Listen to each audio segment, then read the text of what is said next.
Another thing that we have to talk about is the education level. And we have to understand that with education, there's a reason for it. It's a twofold reason. Number one, let's say if you go to school, the first thing they start you in school is what? Because schools start early these days. Pre-K. They start you in pre-K because they want you to be reading by kindergarten. Okay, so pre-K, it's a bunch of, going over words, letters. Then you go to pre-K. Then you go to kindergarten.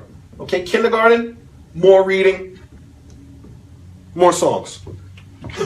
First grade through maybe fifth grade, this is when you're really expected to get the majority of your grammar and your math.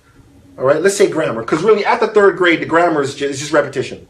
All right, by fourth grade, you're expected to be able to read a newspaper fluently without mistakes. And not saying you're going to understand everything, but a fourth grade reading, most newspapers are written between a fourth and a fifth grade reading level. So your son or your daughter at fourth and fifth grade should be able to pick up a newspaper and read it without stuttering. If your kid can't do this in fourth or fifth grade, rest assured your kid's behind on reading. All right? Sixth grade, in some of the elite schools, sixth grade, you should be doing term papers. And I'll say like that, I have no gripes about it. In sixth grade, I was reading The Lord of the Rings and The Hobbit, and I was doing papers on that, sixth grade. Because, I'm delighted to be fortunate I went to a pretty decent school. Now, was I a great student? No. But remember one thing, a mediocre student in a good school kind of is better than the smart student in a not so good school. Hate to say it, but that's just how it is. But some of these things are things you can do at home. You could buy a newspaper. It's 50 cents now, I think. It's 50 cents. You could buy a newspaper and you could sit down and you could read with your kid just to get on the level of reading. But notice from pre-K all the way to 8th grade, it's just repetition, repetition, repetition, repetition. By the time you get to high school, unless you're really focused on something, you're really not learning anything except a bit more. But notice one thing that majority of schools don't teach you. They don't teach you how to be rich. How many times have any of you ever had a teacher that said, listen, this is what we're going to do, youngster. I'm going to show you how to be rich. All right? And this is the problem. No one in our school, they don't tell us that. What do they tell us? Baby, go to school, get education, go get a good job, and work 30 years for somebody else. That's the message that's given to us. So we get the message saying, listen, you go work this job. We're going to give you money. You're not going to get rich, but you're going to have some job stability. And that was the thing in our parents' time. The whole thing was job stability. You have a good job. You're stable. But those days are gone. Those days are gone when our grandfathers and our fathers, all you need was a strong back, and you could work, and you can get a good house, and you're okay. We're in the information age right now. All right? Unfortunately, for a lot of our schools, by 8th grade, we're going to 9th grade. And with all these years of being in a school that has prepared us adequately for the real world, your kid's already behind. By the time he gets to 9th grade, he don't know what's going on. All right? Now you're kind of playing catch up. All right? Two things that's important to know about the education system is that the education system in many ways is broken, and it's outdated. All right? There's only a select handful of schools that make sure that the educational policies are changing with the times. And if your kid is in a school, and if you're in a situation where it's not changing with the times, then you're in big trouble. So if you sit there in 2016 and say, I'm not good at computers, you're pretty much obsolete. Your kid is. All right? Your grandfather made his money, selling horse saddles, and he's living off his retirement. That's your grandfather. Those days are done right now. All right? So if you're in this age here, and your IT, and you're not up to date on your IT, on your computer skills, you're pretty much behind. So the two things that a lot of the kids are behind on, they're behind on their reading, they're behind on math, and they're behind on computer skills. I'm not talking about your Facebook account. I'm talking about true IT skills, networking, things like that. All right?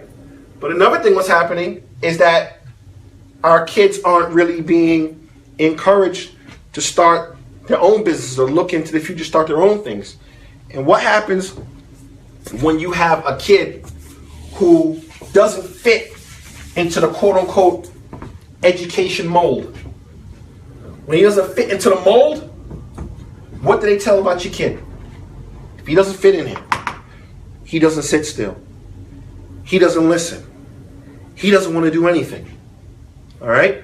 A lot of these schools, what? What are they molded out of? What are the schools molded out of if you look at it? People don't understand. Schools are molded after the church. Right? What do you expect to do when people go to church? You're supposed to sit down, shut up, listen to the preacher. If you get up, there's a problem with you. Got the devil in you or something. That's what you say. All right? So you got a kid, little Billy. He comes to class. Billy can't sit down. A little pain in the butt. He's sitting down for 3-4 hours listening to the same stuff. He's bored as I don't know what. Now, your kid is getting penalized because he's bored.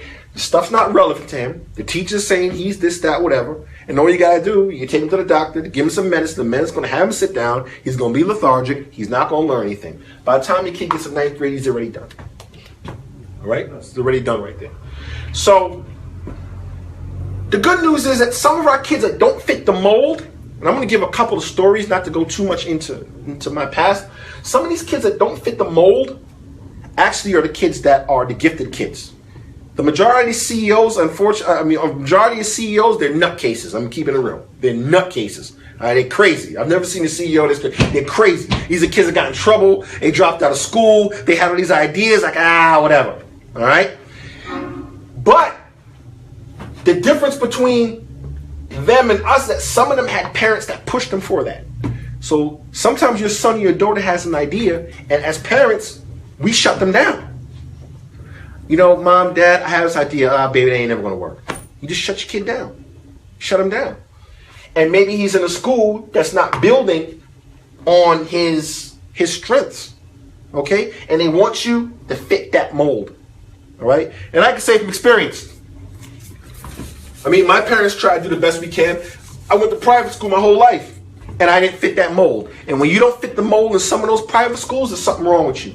He can't sit still. He doesn't want to listen. What's wrong with him? He's aggressive. You know, he's doing 2 things. He's doing 3 things at the same time. He's doing his math. He's doing this. He's doing this. He's doing this. His desk is messy. Underneath the desk is messy. His book bag is open. This is that, whatever. All right. Now, a lot of good things is that my parents kind of realized, like, no, he just learns a little bit different. But that doesn't mean he's crazy. But some educational theorists say, nah, this kid has a problem. He needs some medicine to bring all his ideas together. What do we call it now? Multitasking. I was a human Windows of the 80s, all right? We call it multitasking now.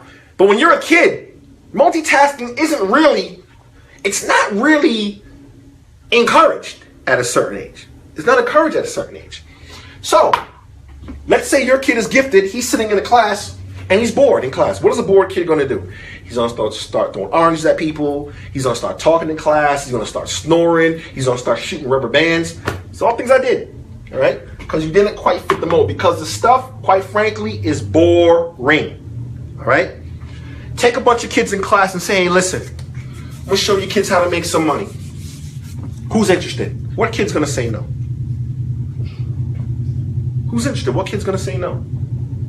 And you're going to say that these kids aren't equipped to make money? Because unfortunately, some of these kids, they get older, and some of them become some of the finest drug dealers in the city. Because the drug dealer's going to tell them, hey kid, you want to make some money? You want to be a millionaire? You want to get that car? You want those sneakers? You tired of wearing those? You want to get this, that, whatever? All right? So the entrepreneur skills are in the kids, but maybe they're just steering it towards the right direction. And unfortunately, they either end up in jail or a disproportionate amount in jail or dead, unfortunately. So, the beginning stages of entrepreneurship, I feel right now, until the schools really get on board, it's really going to be from the parents. Okay? And it comes to the point where you have to start understanding the strengths of your kids right now. If your kid doesn't fit into certain categories, there might be a point that you actually have a gifted kid who's just in a school system doesn't fit them. If we look at the school district now in Philadelphia, any major cities, Philadelphia, Kansas City, wherever, it's a one-size-fit-all situation. If you don't fit into this program, there's something wrong with you.